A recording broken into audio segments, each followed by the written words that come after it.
What's up, everybody? Welcome back to the Gaming Show. My name's AJ Gales. How y'all doing? We are going to be taking a look at the 2020 nominees for the Game Awards. If you're new to the channel, basically the way that I do my predictions or whatever, the way we do this little game here for the Game Awards, I sit here, I go through the list of all the different categories that I want to make a prediction for. I'll make what I think should win, what I think will win, or basically what I think the two possibilities are. If one of those, if I make a prediction of two games for a category, I get a half a point. If I only make one prediction, it's a full point. That's basically how it is, and I get a score of blank out of blank. However many I get right compared to the actual, compared to the total number of predictions I make. So that's basically how we do this every year here on the channel. This is a year that is probably going to piss a lot of people off. Hell, just look at how everybody was reacting to the nominee list. Excuse me, sorry. Choking on my coffee. Just look at how everybody reacted to this list when it got announced. Look, should we be surprised? It's heavily dominated by The Last of Us Part 2. I don't think so. I thought it was pretty obvious that that game was going to be nominated for almost every award it could, and I'm not saying it deserves. I think it maybe deserves a few of them. But overall, no, that game does not deserve all the love it gets. But again, if this is being decided on by a lot of the game journos, no, that game's probably going to win almost everything that it was nominated for. But I don't think we should be surprised by this. I think the game that was going to actually save us this year from that fate would have been Cyberpunk 2077, except, that game didn't come out, which, by the way, expect a video, a Cyberpunk video, coming out also tonight. Basically what we're going to be going over in that one, just if anybody was curious. The last Night City Wire, we're going to be going over, some gameplay was released of Xbox One or on next gen Xbox and PlayStation. At least I think it was next gen. It might have been last gen, whatever. But there was gameplay released, and there was an article I wanted to talk about. I don't know. Oh, right, it was something about the length. It was just something that I found funny, but that was beside the point. So that's what we'll be talking about later today. But I think I stalled enough. Let's actually break this down. I'm gonna try not to rant at you guys for 20 minutes on each individual topic. This shouldn't this entire video shouldn't be less than a half hour, because my thoughts on The Last of Us Part 2. I did a full video on that. Almost breaking down the entirety of the plot and all the things that I had issues with. So hopefully I can avoid just blasting off on this game. So, alright, let's take a look at the game. Shit. Sorry, I'm bumping into my keyboard here. The Game of the Year nominees. Usually we go, bottom up and, do Game of the Year last. But you know what? Let's start with Game of the Year this year, because I think it's going to be for most categories. This is my take on Game of the Year. And look, Doom Eternal, really fun game. I don't think it was it's a complete all-around experience. It's a super fun spray and pray shooter, but yeah, I don't think it's a Game of the Year game. Maybe the first one was, but I don't think the sequel was a caliber for Game of the Year, in my opinion.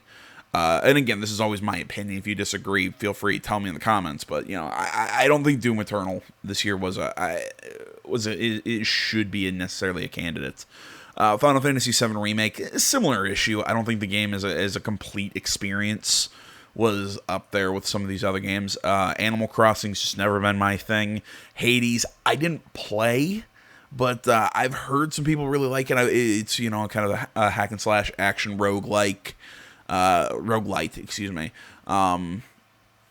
that I've heard good things about, but would it win Game of the Year, especially when compared to Ghost or The Last of Us? I don't think so. And again, I'm thinking like the game journos or whatever. But no, I think this category entirely comes down to The Last of Us Part 2 and the Ghost of Tsushima.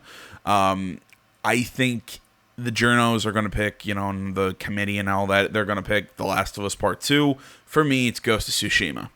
I think Ghost of Tsushima absolutely killed it this year. They were... I think that they were able to find a way to really kind of mix a traditional action game, but they were able to do some interesting things with it. They were able to do... How to put this? I think one of the things I found really interesting is the way they were able to mix in Japanese mythology without making it, oh, you're going to fight this god of this, and here's this monster, and here's it. But no, but you were able to see some cultural, like, hey, here, the Jin was led by birds to objectives, and the guiding wind, and the way the foxes acted, and just there were some really interesting little drops here or there that it definitely went over the top, but really stayed grounded in its own way. It was a great kind of homage to old school Japanese samurai films. It had a really good story, great action. It was rough around the edges, sure, but I think the game itself showed so much promise. It was a great move by Sucker Punch. It was a really good game. The Last of Us Part 2, really fun to play. That's about all I can say about it. I don't think its overall product is that good. And honestly, it's what I said in that giant ass Last of Us Part 2 kind of like review that I did. That game has a lead weight of its story just wrapped around its neck. The story is at times incoherent. Scenes, I cannot figure out why they placed them where they did. Stuff like Ellie finding out that what Joel did at the hospital against the Fireflies. Why'd we drop that in the middle? It's like, she's going to figure out through Abby that, and I'm doing what I said I wouldn't. I'm ranting about that game, but god damn it, it's still, I don't get why they did this. I figured that she was going to learn through Abby and chasing her that, what Joel did at the hospital. No, she just knew all along, and that caused this rift. But wait a minute, then why, if that rift between Joel and Ellie happened, why is she doing this revenge plot? Well, okay, I guess you can kind of say, well, he just, even though she was mad at him and, deep down she still felt for him and maybe felt obligated. Okay, sure.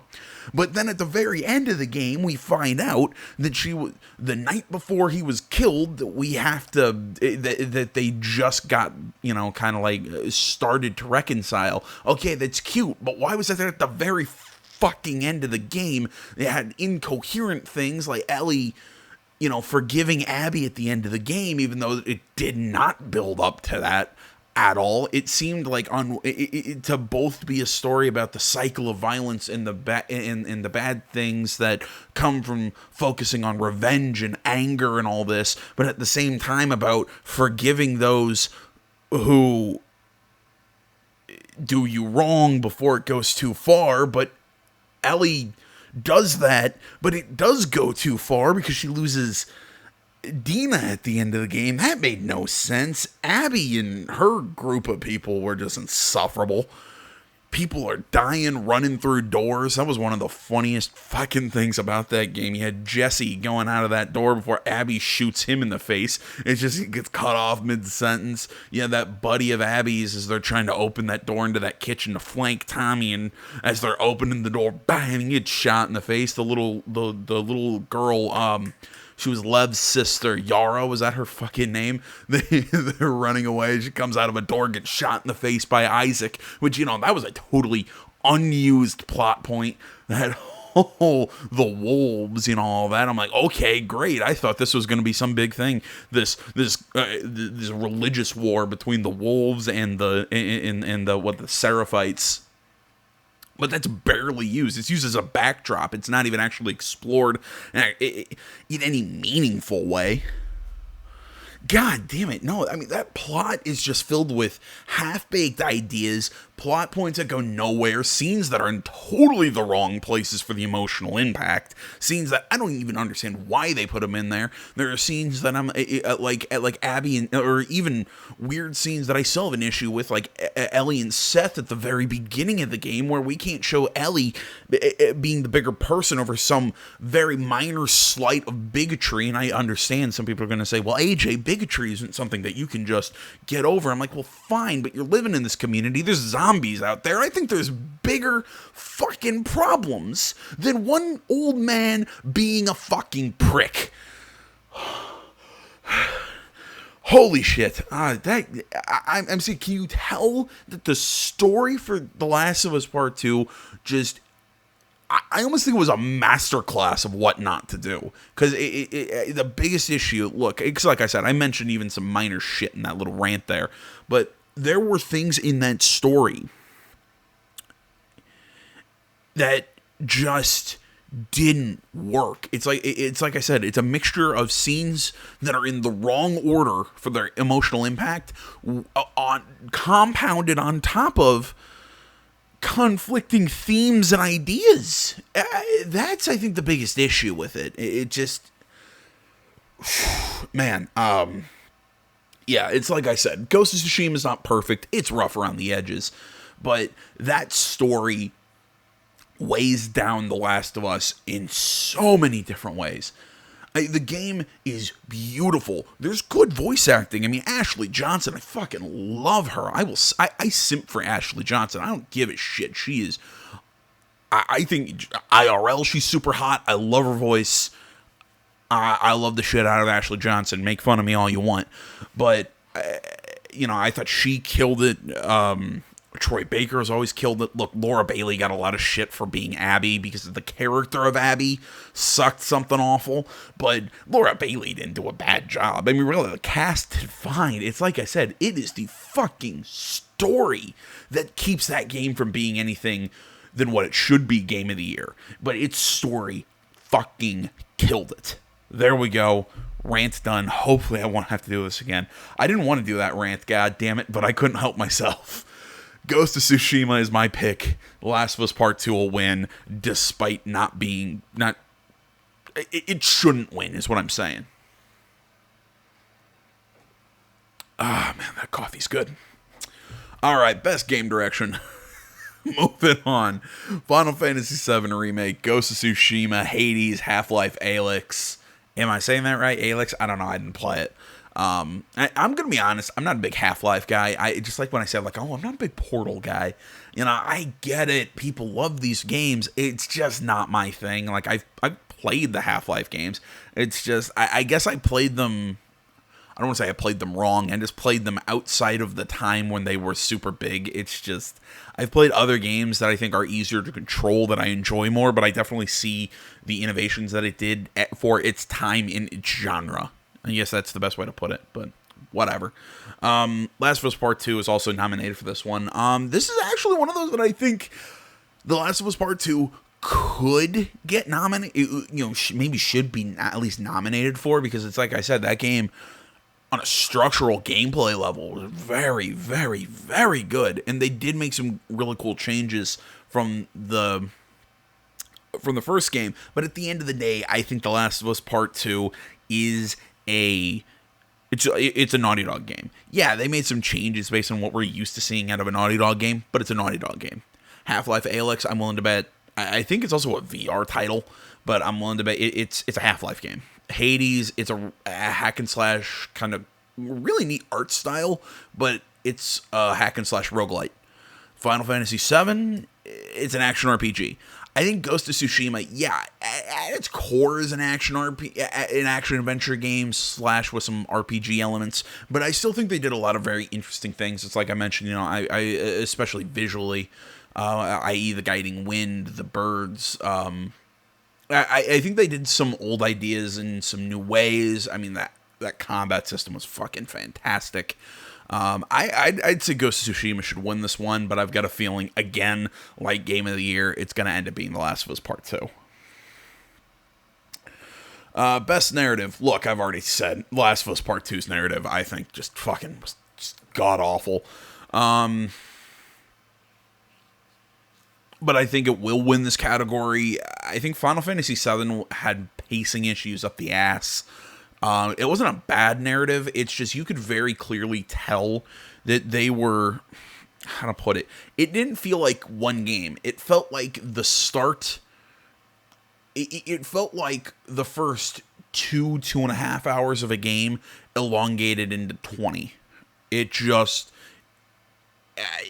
that was my biggest issue with the Final Fantasy VII Remake. It was fun, but yeah, you could tell its story just had pacing issues up the yin-yang.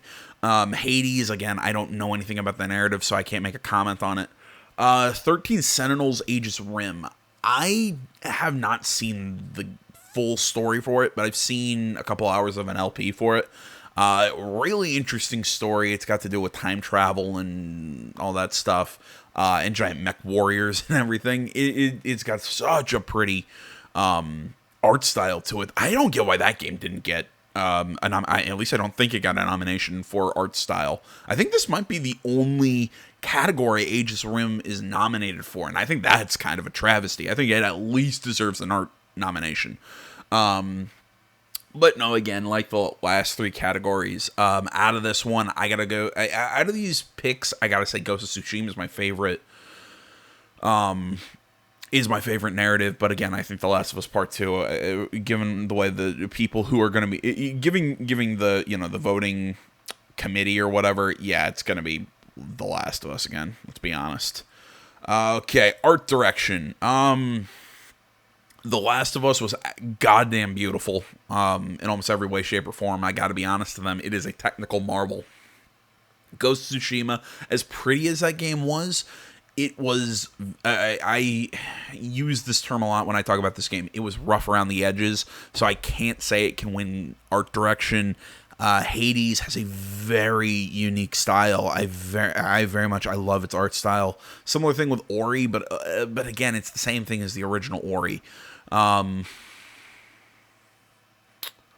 Final Fantasy VII, again, just technically beautiful, but... Trying to think, maybe this would be the one time that I pick three categories. You know what? I'm going to make this call here. Hades is my pick. Again, you know what? Hades or Final Fantasy VII. Because that's one of those that and I'm not going to say on this one which one's my pick, which one I think should win and will win. But I'm going to hedge my bet here and say it's either going to be Final Fantasy VII or Hades. Because Hades is super pretty. But Final Fantasy VII was goddamn gorgeous with its lighting and everything. The Last of Us Part 2 was definitely a very pretty game, and I think it has a chance to win. But just for once, I'm going to buck this trend. I'm actually going to go either Final Fantasy VII or Hades. Score and music. Again, this is going to be one of those. I just do not know the score for Hades. Final Fantasy VII, I don't really remember the music out of. Ori and the Will of the Wisp obviously has great music. It could, just like the first Ori game had it. I don't remember off the top of my head a lot of the music from The Last of Us Part 2. And so, you know what? Again, this is going to be another one that I'm going to hedge just based off of what I remember. It's going to either be Ori or, in my opinion, Doom. Because those two just have great soundtracks in their own right. Very different kinds of soundtrack. More heavy metal inspired, very loose, flowy, very fantasy-esque. But yeah, I think it would be either one of those two. Audio design, Resident Evil 3. That's an interesting pick for this category because I did not think that game was impressive at all. Jeez, I mean, this is just one of those that I can't really pick one of these because I don't think The Last of Us Part 2 did anything. Because I don't think any of these really did anything super unique or interesting with its audio design. So I'll just pick Ghost of Tsushima flat out for my pick in this category. Best performance. Okay, so this is one. Again, I can't comment on Logan Cunningham as Hades because again, how many times do I have to say it? Didn't play it. I'm surprised Daisuke Tsuji as Jin Sakai got a nomination here. And nothing against him. I thought he did a very good job. Jin was a very stoic, very, very flat character. But, I mean, that's how he was written. That's very much how we got, Jin as a character. Although I think there were some other people that I think deserve it maybe over him, because I think out of this list, I think people who are getting screwed are the voice actors for the two villains in Ghost of Tsushima, because Ryuzo was amazing in that game, specifically that scene. I still remember, it still gives me chills, that scene where where the Mongols are having him light those people on fire. I think it's leading into Act 2. Just after he betrays Jin, he's helping the Mongols invade Shimura's palace, and he's yelling, "Open the gates! Open the gates!" Just I know it's just simple lines, but it just, the performance that he was giving in that, just, you could tell the heartbreak. The actor fucking went for it. I loved it. I think the voice actor for Khotun Khan had something very similar. He just oozed this feeling of this.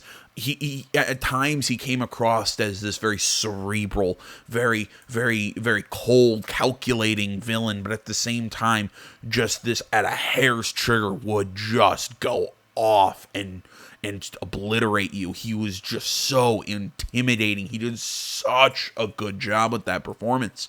I mean, that cast just overall just fucking killed it. I thought Lady Masako was great. Honestly, I loved Sensei Ishikawa as well. Yuno was great. Tako was great. Honestly, Lord Shimura was great. I mean, that cast killed it. And the fact that only Daisuke Tsuji got a nomination in this category, there should have been at least one more in this game. Which, you know what, I'm gonna be entirely honest. Laura Bailey, I don't think deserves to be in this category, and I'm gonna say something that's probably not gonna be loved. Naji Jeter, if I'm pronouncing his name correctly, I did not love his performance as Miles Morales. I said it.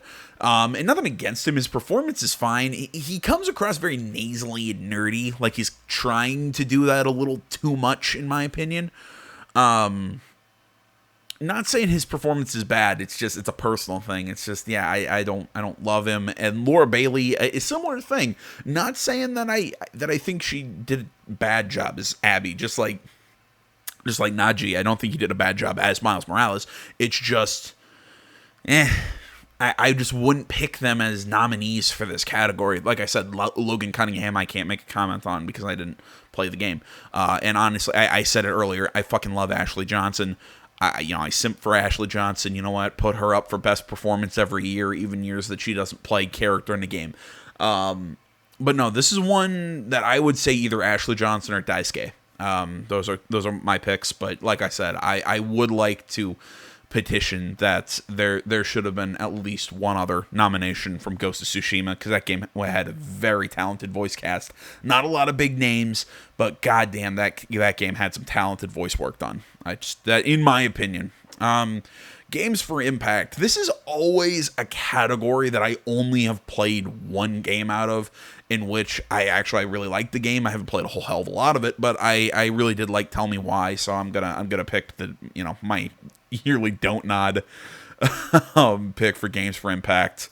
That's always my pick there. Best Ongoing. This is one of those where actually my pick is going to be Call of Duty Warzone. Look, these kind of games are not my thing. You all know that I am very much a single player guy over a multiplayer. I actually like Apex, even though I haven't played a lot, probably like half a year. Destiny 2 is fine. Fortnite, I've never been into the Fortnite craze. And No Man's Sky, I hated when it originally came out, and I just did not give it a chance when they did, like No Man's Sky 2.0. I just didn't care. But yeah, just if I can kind of like read the tea leaves of this half of the gaming community that I don't want to say a mesh with. It's nothing against them. It's just not my thing. But I've heard a lot of really great things about Call of Duty Warzone. So I actually got to pick that one for my pick for Ongoing. Best indie title.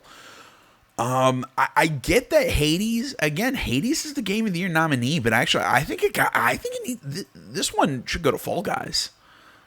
Ooh, Spelunky 2. I can see where a lot of people like Spelunky 2, but no, I got to give it to Fall Guys. Just the kind of again, it's kind of like with Fortnite, how Fortnite was such a cultural phenomenon. I got to give it to Fall Guys. I think it's just such a weird kind of like phenomenon that I think it would win that category. I'm not going to make a pick in Best Mobile Game, but it's kind of weird that Genshin Impact is a nominee there. Similar thing with Among Us. I didn't, because I'm not a mobile player, but I didn't know that Among Us was also a mobile game. I've seen some LPs, like just people streaming Among Us. That game just looks really just stupid fun. So kind of like Best Mobile, I'm not going to make a comment, I'm not going to make a prediction in Best Community Support. Same thing with VR. That's not my category. Innovation in accessibility, recognizing software and/or hardware that is pushing the medium forward by adding features, technology, and content that help games be played and enjoyed by an even wider audience. I don't know Hyperroot, I don't know Grounded, but I know AC Valhalla, Watch Dogs Legion, and The Last of Us Part 2. Honestly, this is one, I remember how deep the settings were for The Last of Us Part 2. I gotta give them respect. There were so many things that you could tweak and change to your liking in there. And you know what? Similar thing to Assassin's Creed Valhalla. There, you can almost completely remap your controller. You can set whether you want certain things to be button holds or button presses or this, that. Colorblind mode and brightness. You could do a lot of stuff in the settings of AC Valhalla. I don't think I've made a point of that in my LP of the game, but you really could do a lot of cool things in that game. So honestly, this is one that I'm gonna have to actually say it's either gonna be AC Valhalla or The Last of Us.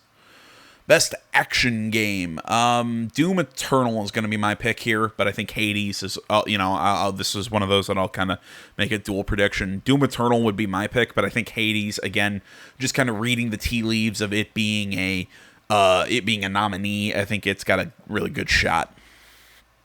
Best action adventure game. And you know what? We haven't really talked about this.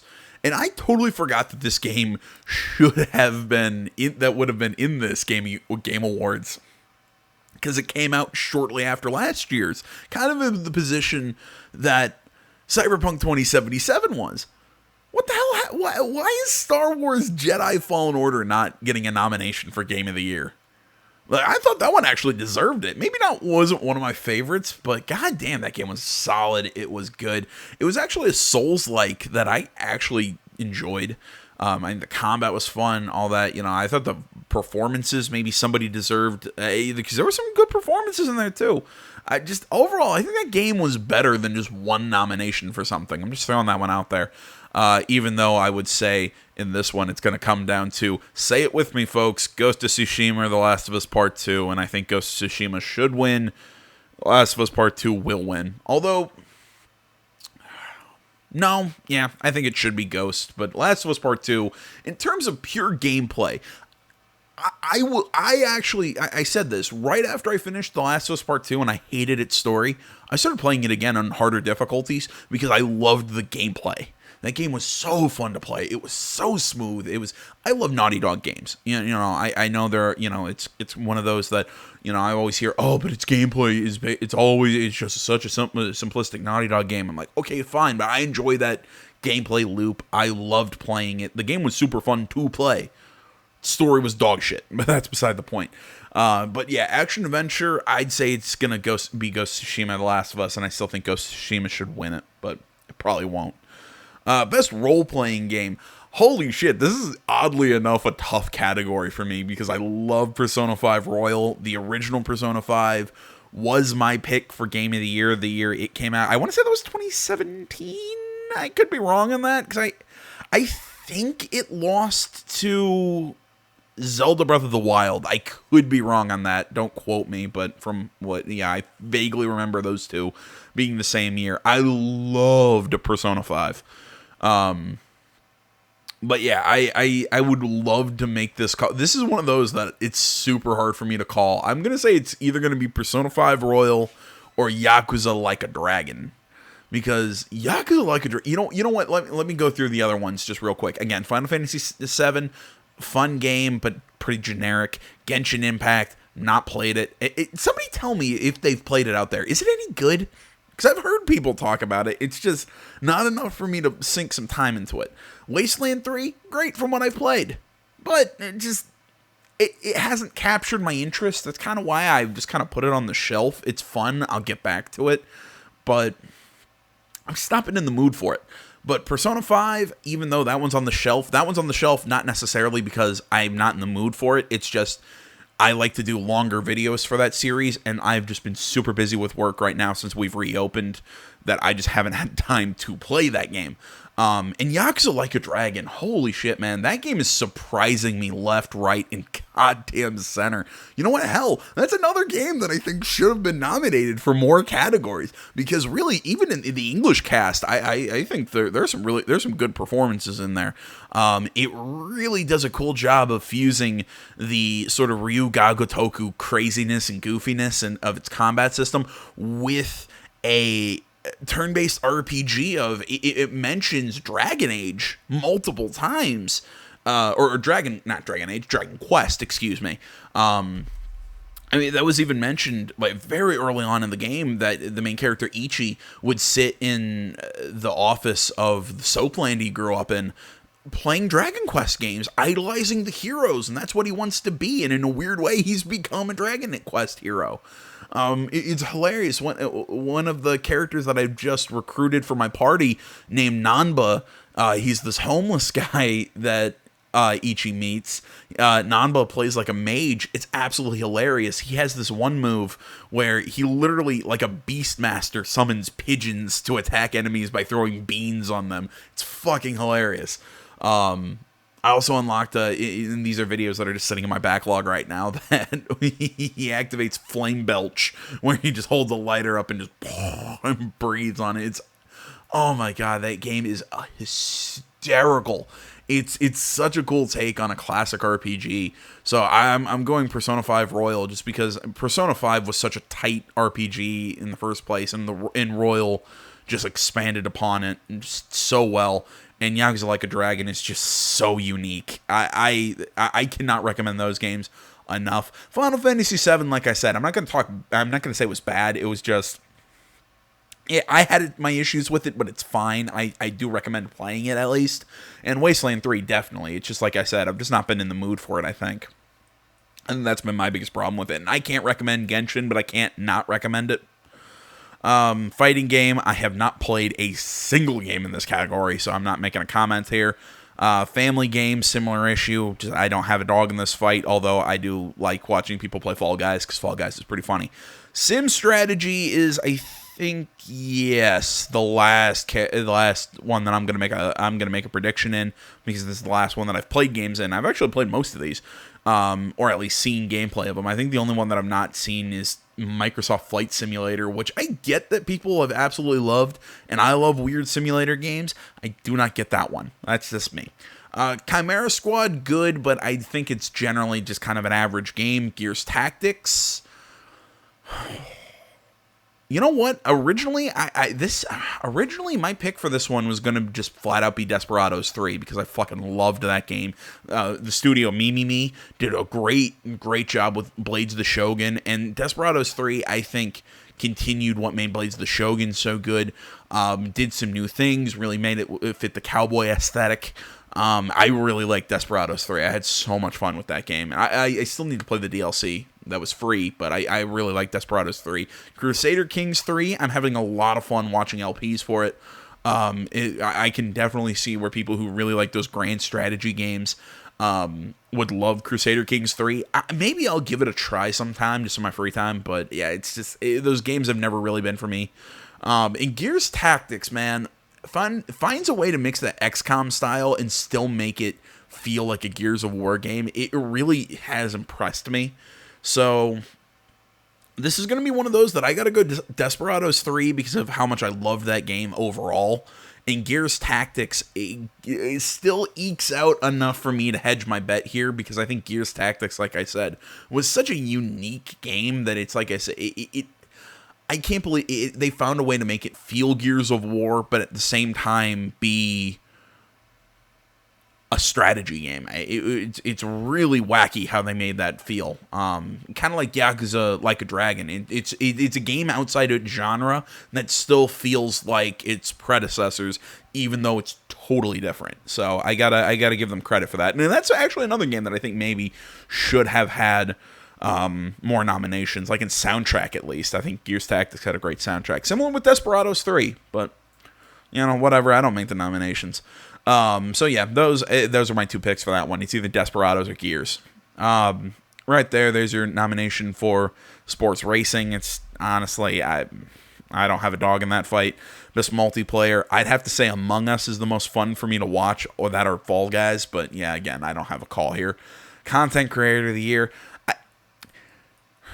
I'm trying to think, have we had a situation where, I mean, I get it, guys in the FaZe Clan jersey, 100 Thieves, there are some people here who are, esports players, but Alana Pierce, that's like, to me, that's like Greg Miller getting a nomination for Content Creator of the Year. I thought she was hooked up with, I know she's not with IGN anymore, but I thought she was still hooked up with one of these more independent kind of sites, like how Greg Miller has Kind of Funny. It just, I don't know, just to me, she doesn't seem as, I don't want to say she's not a content creator or a streamer, because she is, but again, I see Game Over Greggy as a similar thing. I don't know why, they just, she seems almost in a different category. I respect what she does. I've got nothing against Alana Pierce. Again, that's before anybody's like, oh, are you saying she doesn't deserve? No, cause honestly, I don't know who any of these other people are.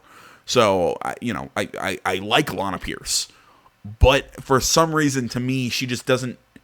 It's like the previous winners of Content Creator of the Year have been like Boogie, and at least I think Boogie won, or Dr. Disrespect. Like these kind of guys, not Alana Pierce. I don't know why that's weird to me, but whatever. I really don't give too much of a crap about Content Creator of the Year, but again. Debut game, yeah, I didn't play any of those. Esports athlete, yeah, I don't have a pick there. Sports coach, same thing. I mean, with those, you know me, I like Ziwu. I do not know how to pronounce his name. Fantastic opera though, from what I've seen. The little I've watched CS:GO this year. CS:GO is my esport, so take that for what you will. Most of these I'd probably pick were the CS:GO events and nominations. So yeah, esports host, esports team. I think that's the last category. So there you go, guys. There's my my takes on this year's Game Awards nominees. Look, do you think I'm being too cynical saying that thinking that The Last of Us, it's pretty obvious it's gonna win? It's like I said, I think the voting jury and everything, I think it's pretty obvious that they're gonna go hard for that game, even though I don't think it necessarily deserves it. Look, I went that whole rant earlier on. I did a whole 2-hour long video where I broke down the plot and my issues with it. But yeah, man, I don't think it should win, but I think it will. I think Ghost of Tsushima actually should win most of those categories. Hell, though, who knows? Maybe it'll be like last year where it's going to be a surprise game where it's going to be like Sekiro winning, which nothing against Sekiro. I mean, but still, that surprised me that one pulled out the win. But yeah, so who the hell knows? But those are my takes. If you agree, disagree, whatever, you can tell me down in the comments. And yeah, we'll see the game. We'll see how I am on December 10th. Holy shit, that's the day Cyberpunk comes out. Honestly, this might I might not do this live because I'm probably going to be busy playing Cyberpunk. I'm more interested in Cyberpunk than I am the Game Awards, but whatever. We'll expect a Game Awards video around that time. It also comes down to what my work schedule is, because I don't have that week yet. So it is what it is. Thanks for watching, guys. Social media's in the description. Like, comment, not already. Please subscribe to the channel. Stay tuned more next time. Till then, my name's AJ Gels. This is Something Game Channel. I'm out.